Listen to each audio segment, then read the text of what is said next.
Well, thank you both very much for very thought-provoking presentations, and I would first ask Bob or Sherry if you wanted to comment on one another's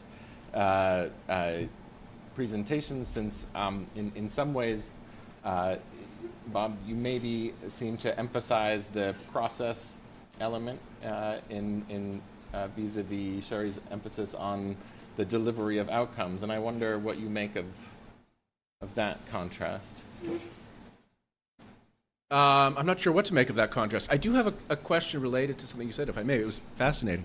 You mentioned twice populism. And there is an argument to be made. I wouldn't make it, but there is an argument to be made that, in fact, that's more democratic, right? What is populism but the people speaking up? Dissatisfaction that you brought out so well. So could you say something a bit more about what you mean by populism and its threat to democracy?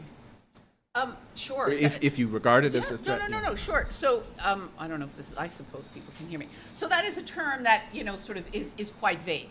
Populism, if what we're talking about is politicians and parties that respond to people's demands and grievances, that is absolutely not undemocratic. It's almost like you said, a tautology.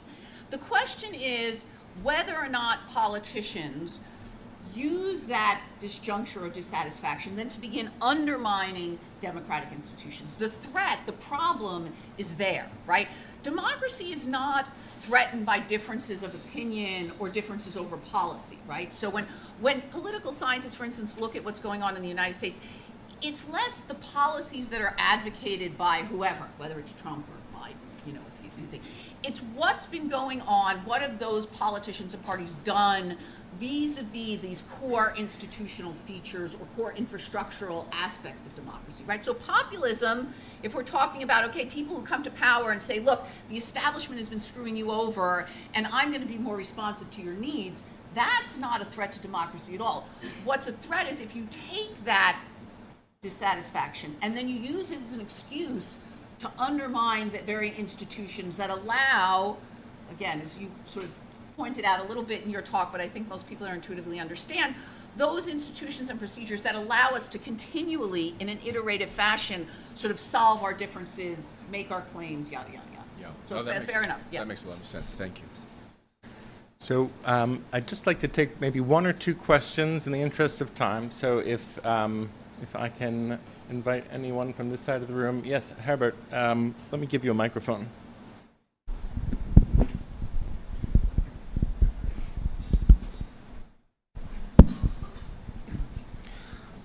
Thank you, professors, for your talk. Professor Sherry, if I could play with the words, I would say Brazilians. Brazil plus resilience, talking about the Brazilian democratic resilience. And as you spoke about the power or the importance of institutions, it seems that the judiciary institution in Brazil is holding democracy there. Is it correct? Any comment on the Brazilian judiciary's role? I'm not a Brazilian expert. I will say that there is a lot of discussion among scholars of democracy of the Brazilian case for precisely this reason, because it did seem to have done a better job of holding politicians, figures in the army, whatever, accountable for attacks on democracy. There's some question among democratic scholars, again, about checks and balances, right? Like, so, you want a judiciary that's able to do what a judiciary is supposed to do, which is protect constitutional norms, but you're also wary, if you're a democratic scholar, of judiciaries that are impinging a little bit on some other aspects of the democratic process. But it's a great case and an interesting comparison because it was cotemporous almost, yeah. Hannes Kerber. Thank you so much for two very thoughtful presentations. I have a question, I think, for both of you. You, in both talks, the importance of institutions for democracy were mentioned. And you called those institutions democratic institutions. There are also a lot of non-democratic, not anti-democratic, of course, but non-democratic institutions that seem terribly important for democracies to work. For example, we could argue that parties worked better when they were less democratic in a way, right? When they worked when primaries were not as populist, you could say. So I wondered whether you could comment on non-democratic institutions. I mean, I agree with that, and I think that's in the spirit, at least, of Aristotle's analysis of the ancient republic, when it's well functioning, functioning properly, and that he had Aristotle, Plato, and other of the classical thinkers had serious reservations about pure democracy, as I tried to indicate in my talk, and so that he describes but also encourages the judicious mixing through institutions of both democratic and more oligarchic or aristocratic institutions. I mean, the United States, this is why the terminology gets confusing. We always speak of democracy, but it's a complicated republic with a lot of aristocratic or quasi-aristocratic features shot through. You know, we don't think of the Senate, which is now elected directly, but of course it wasn't originally. The president, the Supreme Court, and other things. Even, as I said in my talk, the idea of election and running for nomination is not simply democratic. It smacks, at least from the ancient point of view, it smacks certainly of something like an aristocracy. And I think many of the founders of the United States would say, yes, that's right, exactly. Because we don't want a simply untrammeled voice of the people. We want it refined, complicated, and elevated. So I would answer the question, but in a slightly different way, since I'm a modern political scientist. When we talk about democracy, like Professor Bartlett said, we use that term, but we use it loosely, right? What we're really talking about is liberal democracy, right? And to my mind, liberal does, it performs a similar function. It's supposed to constrain democracy, right? So I always tell my students the Bill of Rights, right? Those are inalienable rights, right? We have those there because you're not supposed to legislate on them. The point is they are outside of the democratic process, right? And so, you know, you could have a pure democracy where people had free and fair elections and then you could vote on anything. Nobody wants that, right? That's a democracy on some level. But when we're talking in the modern sense, we're really talking about a liberal democracy. There are constraints built in. I would be very careful, though, about how to characterize certain kinds of things. Like, so for instance, primaries, you're right. The irony of something like that is they were designed to improve democracy in the sense of giving the people more opportunity to choose the candidates that would ultimately be running for office. But in fact, they have turned out to be precisely not that, because we know that the people who vote in primaries are small in number and unrepresentative. And so, you know, some of the times what we have is this problem of, you know, trying to improve democracy and then realizing that in fact we have made it less democratic. So thinking about the ways in which you can restore that balance, to use the terms I think, or the terminology that Professor Bartlett so well used, that's really very difficult, and it's not always obvious, you know, how those kinds of changes are going to turn out. So I am going to just end the conversation right now, just so we can switch to the second panel. And if you do have a question still in your mind, hold on to it, and hopefully we can get to you in that second round. But please join me in thanking Professor Berman and Professor Bartlett. At this point, I would invite the audience to pose questions to this panel, but also if you have questions that you want to pose to all of the panelists, I can easily pass the microphone over to Professor Berman and Professor Bartlett as well. So I see a question in the back. May I ask one of our, Mehdi, could I ask you to please hand that microphone to the person in the back row? Thank you. Yeah.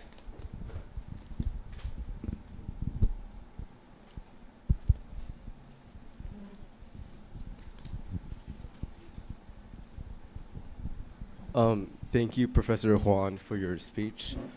I just wanted to ask, because you mentioned how, like, since the 1990s, there's been a lot less reliance of South Korea on, like, international organizations. I was just wondering, as a result of things like democratic backsliding in South Korea since the Yoon regime, and because of this, would this lead to a shift in U.S. strategic, like, foreign policy since the Cold War? And if so, does that increase like the influence of NGOs and local activists in South Korea due to a lack of outside influence? Thank you for your question, Shining.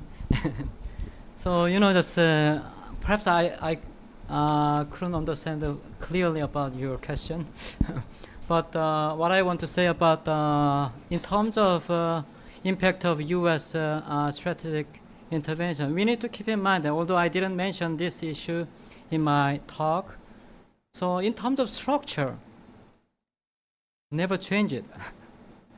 So, just in terms of like the military structure and geopolitical structure in East Asia, I don't think has any change.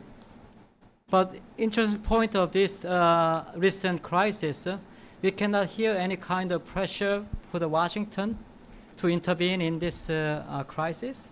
And also we cannot hear any kind of anti-American slogans. And we should understand still, who is holding the operational control in Korean Peninsula? United States. So United States must have or might have known all of these moving of military troops and should have known earlier than any kind of, because if you can imagine that North Korea fired the missiles 30 seconds later, 1 minute later, just there is an announcement, right? How could not know about this all? But no one questioned this, right? This is a very, so no one bring any kind of the anti-American slogans. That's a very contrasting to that happening in the 1980s. But anti-Americanism is not, it should be clear, it's not emotional at all. It's about the criticism or critical voices about the policies. Thank you. Do I see, yes, in the front row here. And then to Brandon back. Well, I just want to say thank you to both of you for the panel. It was great. I had a question for you, Professor Easter. Yes. So do you think in Eastern Europe, perhaps the trauma of post-liberal politics and neoliberal economic policies has embedded itself into the population, leading to the collapse of left parties and the like flourishing of post-liberal elites in politics? So just, are you asking, is neoliberal economic policies the root cause of the rise of the post-liberal alternative in Eastern Europe? Is that more or less the question? Yes, as well as like post-liberal political policy being pushed from the West. Is post-liberalism sorry. being pushed from the West? Oh wait, I'm sorry. Okay. I meant Okay, Yeah. so I would agree, though, that the neoliberalism in Eastern Europe, the unintended social effects of it have contributed greatly to the possibility for successful post-liberal politics. And the collapse of the left in some places it hasn't collapsed, like for example in the Czech Republic, which also has the region's probably showcase democracy. But it collapsed in Poland, it collapsed in Hungary, it did poorly in other places, and it partly has to do with the taint of communism, the taint of the old regime, and it also has to do with some really nasty corruption scandals in those particular places. Yeah. But that's a phenomenon, I think, too, that transcends the region. In my opinion, the rise of Trump has to do with the Democratic Party attaching itself to bankers and generals instead of farmers and workers. But that's just an opinion. Question from Brandon. Thank you. And then we'll go to Professor Banwasisi.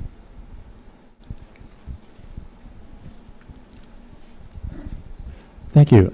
So this question responds mostly to Professor Bartlett, although I'm happy to hear anyone's thoughts about it, given the thought from Aristotle. What I think one of your main points was to retrieve from Aristotle the value of stability. But given that part of our conversation is about liberal democracy, Aristotle's framing of it would seem to be not a liberal thing, probably pre-liberal rather than post-liberal. So if in fact this conversation does have to do with liberal democracy, what would we accept the sacrifice of the democratic part of democratic resilience, and what value would we find in working out the kind of trade-off of a more principled democracy or values of justice related to that for some kind of stability? Could you pass him that microphone? Yeah, thank you. Thank you for that. It's a very complicated question, and one of the reasons I began from a kind of attempt at definition is that what Aristotle and Plato meant mostly by democracy is only a very, very distantly related to what we know, and as Professor Berman also noted, what we mean today when we speak about democracy is indeed liberal democracy, whose purpose is a certain protection of liberty, hence liberal democracy, and the rights that go together with it. In general, I would say that Aristotle, like in some ways the American founders, or some of the American founders, were wary of untrammeled democracy or populism. And therefore they began from a notion of individual rights, which is not really present in Aristotle, that's true. That there's no notion, I don't want to go too far into it, but there's no notion of a state of nature in Aristotle, for example, as there is in the theoreticians of the modern liberal dispensation. And that it's a very careful and delicate balancing act between liberty and equality. And there is a version of that in Aristotle, yes, but it's true that the most important hypotheses are somewhat different in the modern era. And I would say that all of the speakers in various ways are dealing with the negotiations that are going on, the different cleavages within a quote-unquote modern liberal democracy, or perhaps post-liberal, as the case may be. Thank you. Professor Banwazizi.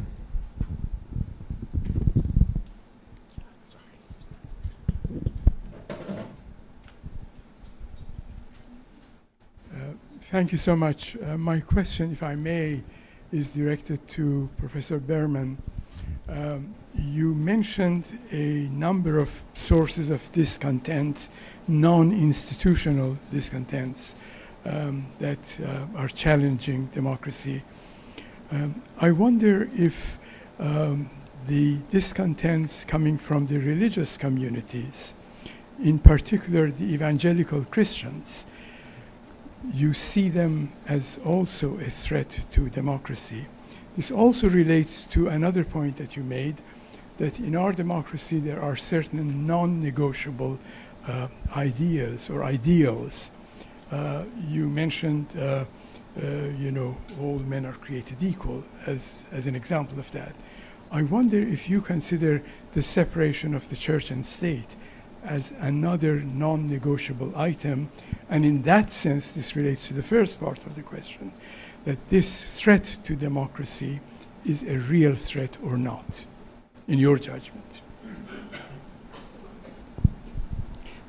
So that's a lot of difficult questions. I would say that one perfectly reasonable interpretation of what's been going on in the United States and in other Western or semi-Western democracies, like in Eastern Europe perhaps, is that we have seen a profound compendium of legitimate dissatisfaction, right? So, there's always people in society who are dissatisfied because, not everybody is thriving as much as others. Not every group is getting its demands satisfied. I think, what we have seen over the past decades is that there's been this, again, this sort of concatenation of various groups that feel themselves to have not been doing well under the existing establishment or democratic institutions. I stressed sort of economic dissatisfaction and dissatisfaction with some of these broad cultural issues just because those are the ones that we talk about most. It's certainly the case that religious conservatives, or some religious conservatives, have felt themselves in the United States who've been under particular attack from the left, and that has probably made them not only more attached to the Republican Party, but as I mentioned with regards to populism, willing to attach themselves to a figure who in many ways we would not have thought of as their natural champion, but feeling themselves under attack. When people feel under attack, defending themselves becomes their priority. And that can be dangerous, not because it isn't legitimate for groups to want to defend what they see as their interest, but when they're willing to do that in a way that potentially undermines the rules of the game. And I think it's very important for us as small d Democrats to differentiate that, right? So when you talk about democracy, that means that you are allowed to pursue whatever policy objectives you want, whether their policy objectives have to do with lower taxes or higher taxes, more complete separation of church and state, more accommodation for religious interests. Those are all kosher, so to speak, to use a semi-religious term. The problem is when you do that and you're willing to achieve those goals by undermining the institutions and procedures that allow others to do that further on. So I agree with you. Clearly, what we have here is not just people who are economically dissatisfied, people who are upset about, whatever it is, illegal immigration, but other groups that feel themselves to have been under attack somehow, and therefore perhaps, as I mentioned, willing to ignore, if not condone, attacks on the institutions and procedures that allow us to continually to try to litigate these various conflicts. What about the institutions I mentioned, the church-state separation? Well, we have a very particular understanding of church-state separation here. It's entirely different, for instance, from the one that exists in France, right?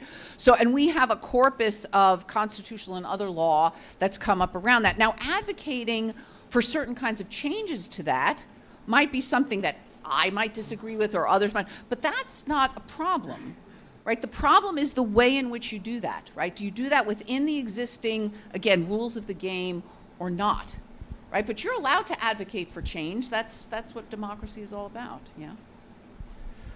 Well, hearkening back to the first presentation we heard from Professor Bartlett, and the importance of the mixed polity, I think was very provocative. And it presaged in a way, I think, perhaps some of the lessons of the French Revolution and what followed in terms of the growing importance of a bourgeoisie as the kind of ballast of the parliamentary democracies that we inherited in large part from the post-Enlightenment period. The more I hear this conversation go on, and it's been very rich to consider the questions across different periods and geographies, the more I am struck at the recurrent nature of so many of these challenges, and that they change form depending on the different economic developments and different commercial developments, but we see them recurrently. I'm going to allow just time for three more questions, and then we're going to break for a reception. Please keep your questions brief, and I will gather them. I'll go first here, and then to the back, and then to the front. Hi, thanks so much to all the speakers. I have a question for Professor Bartlett on something that's really been bothering me. You cited a passage of Aristotle's that I found quite striking, which was something to the effect of, it's nobler to preserve a regime than it is to found one. And it seems so contrary to the conventional way of looking at it. I'm reminded of a Lincoln speech, someone you've also cited, which goes to the effect of, one of the problems with America is that, we've set up the just political order, so the founders get all the glory, and we latecomers, there's nothing left for us. And so we run the risk of, when someone is born in Napoleon, say what he calls the tribe of the eagle, that they will be tempted to tear down the order for want of being able to find glory within it. So, I mean, are Lincoln and Aristotle at cross purposes here? Is part of what Aristotle's doing a rhetorical, he's trying to dissuade tyrants? I guess, how do you make resilience glorious? It wasn't a problem for Lincoln himself because he got the double glory of refounding, which is to found and to preserve at the same time. So, what do we do? Thank you. I'm going to go to the back for, if you could just, to the back row. Thank you. Hello. My question is for Professors Huang and Easter. We often talk about mores and values when we talk about democracy. And in both of the situations that you describe, it seems to me that there was an effort at an extraordinary change in values in an extraordinarily brief amount of time. And I assume that there was some sort of extensive effort at education. I don't think they just brought in, handbags and strippers or something. No, they did do that in Eastern Europe. And I was wondering if you could speak a little bit to the efforts at education that were carried out in these two places. It seems like in South Korea you were able, but South Korea was able to form a citizenry with a surprisingly robust backbone when it comes to standing up for democracy. This doesn't seem to have been the case in Eastern Europe. I was wondering if you two have any insights into the role that education played in these differing outcomes. Thank you. And a final question from Yusuf Shahed in the first row, and then we will have a lightning round of replies from the panel. Thank you, Jonathan. Thank you for this very interesting discussion. My question for my neighbor, Professor Berman. You talk about the disconnect between the delivery and what people are expecting. I believe that this disconnect existed for many years, and people wait for an election to either vote or express their dissatisfaction or their satisfaction. What's happening now is that social networks and media are accelerating and exacerbating this disconnect. And so people, they are no longer able to wait for an election, and they wait immediate results, and they are no longer able to wait for a full mandate to see if they have to vote again.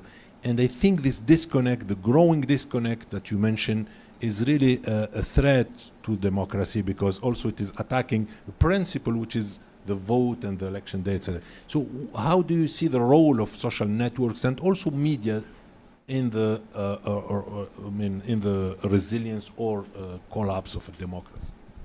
Thank you. So we are going to just give a minute and a half to each speaker to reply, starting first with Professor Huang and going around to conclude with Professor Berman. That's a great question. Actually, the majority of those protesters on the streets and female students, women, late teens, early 20s, and plus later generations. Well, later generation might have some lived memories, but those young youth students without having the proper historical understanding, that's crux of identity, and it's impossible to confront directly guns and muzzles and tanks. It's not possible. And then especially those soldiers, how could they resist? And so it's historical proper understanding, education, it's essential parts. And that's what I emphasized in my talk. Thank you. So in Eastern Europe, the sources that may have been come into the region to expose the region to what we might call Western liberal democratic values.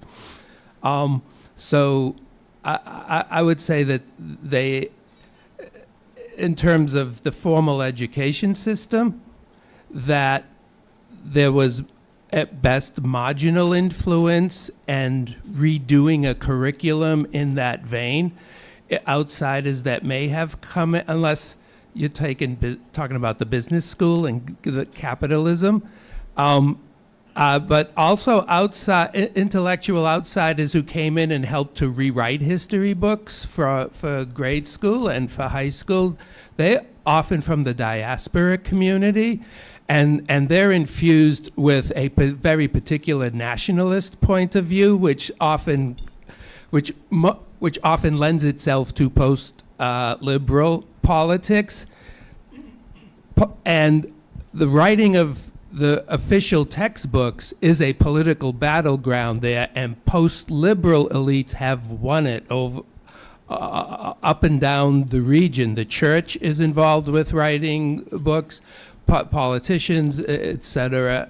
And at this point, the influence from the West might be NGOs, although now with USAID out of business, they may be less effective, and Hollywood, which I'm not sure what kind of liberal values you get from popular Hollywood movies of, Thank you.